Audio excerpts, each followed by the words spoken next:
Mobile મિત્ર કે દુશ્મન? આજના યુગમાં આ પ્રશ્ન દરેક માનવીના જીવન સાથે જોડાયેલો છે.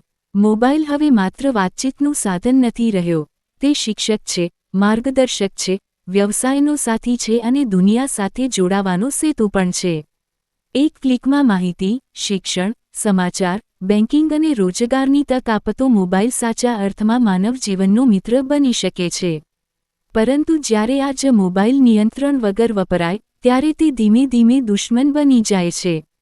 વધુ પડતો સ્ક્રીન સમય, સતત નોટિફિકેશન, સોશિયલ મીડિયા પરની લત અને બિનજરૂરી મનોરંજન માણસનો કિંમતી સમય, ધ્યાન અને શાંતિ છીનવી લે છે.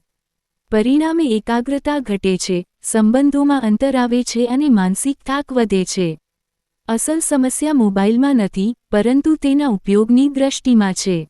જો મોબાઈલને સાધન તરીકે ઉપયોગ કરીએ તો તે આપણું જીવન આગળ લઈ જાય છે, અને જો તેને જ જીવન બનાવી દઈએ તો તે આપણને પાછળ ખેંચે છે. સમજદારીપૂર્વકનો ઉપયોગ મોબાઈલને મિત્ર બનાવે છે, જ્યારે અતિ ઉપયોગ તેને દુશ્મન બનાવી દે છે.